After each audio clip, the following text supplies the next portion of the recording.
손흥민이 드디어 월드컵 이후 9경기 만에 골을 넣었습니다. 그간의 마음고생을 씻어내는 듯이 마스크를 집어던지며 찰칵 세레머니를 하였습니다. 이번 크리스탈 팰리스 경기에서는 토트넘의 패착이라 불리는 페리시치의 기용에도 승리를 얻은 경기였습니다. 콘테 감독은 지난 6월 페리시치를 영입한 이후 지속적으로 페리시치를 기용했었습니다. 콘테 감독은 제자 페리시치의 역할을 모호하게 두었고 자신이 윙백 역할을 해야 함에도 손흥민의 위치를 넘어 공격을 하곤 했습니다. 지난 경기들의 히트맵으로만 봐도 알 수 있듯이 페리시치의 히트맵은 언제나 손흥민과 겹쳤습니다. 하지만 손흥민은 언제니 꿋꿋이 페리시치의 공백을 메우려 했고 자신이 할 수 있는 최선의 플레이를 하기 위해 노력했습니다. 이러한 모습은 지난 아스톤 빌라전에서도 동일하게 일어났고 토트넘은 안타깝게도 새해 첫날부터 2대0이라는 완패를 했습니다. 월드컵 이후 2경기 동안 1무 1패를 기록한 손흥민의 토트넘은 챔피언스리그 진출권인 4위 안착에도 불안한 상황이 되었습니다. 때문에 이번 크리스탈 팰리스전은 토트넘에게 매우 중요한 경기였고 그간 변명왕이라고 불리던 콘테 감독도 결단이 필요한 순간이었습니다.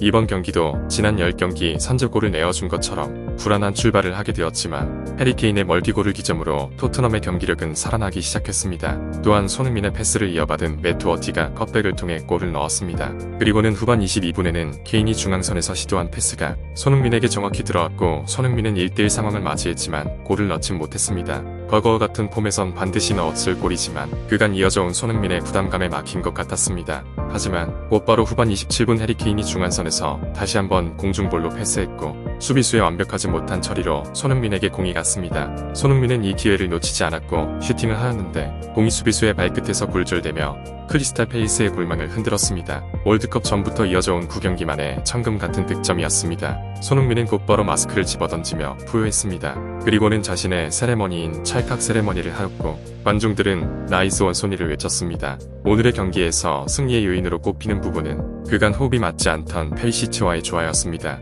오늘의 페리시치는 손흥민과의 동선이 겹치지 않았고 한 발 물러선 자리에서 페리시치의 포지션을 유지하고 있었습니다. 많은 매체들이 콘테 감독이 페리시치를 공격자원으로 활용할 것이라고 예상했던 것과는 달리 이번 경기 페리시치의 포지션을 재설정하면서 윙백으로서의 역할을 확정지었습니다. 덕분에 페리시치도 여유있는 오버래핑을 통해 케인의 두 번째 골의 어시스트를 관여하기까지 했습니다. 풋볼 런던에서는 페리시치와 손흥민에게 평점 7점을 부여했습니다. 사실상 지난 15경기 동안 한 골밖에 기록하지 못했고 레스터 시티전에서 해트트릭을 기록한 이후로는 골 소식이 없었습니다. 분명한 것은 이번 경기를 통해 손흥민과 페리시치가 함께 승리의 주역이 될 수 있음을 보여주었고 다가오는 북런던 더비인 아스날과의 경기를 통해 다시 한번 증명해 보여야 할 것입니다. 앞으로의 손흥민 선수의 경기에서 좋은 모습으로 보여주길 기대하며 응원합니다. 구독과 좋아요는 영상 제작에 큰 힘이 됩니다.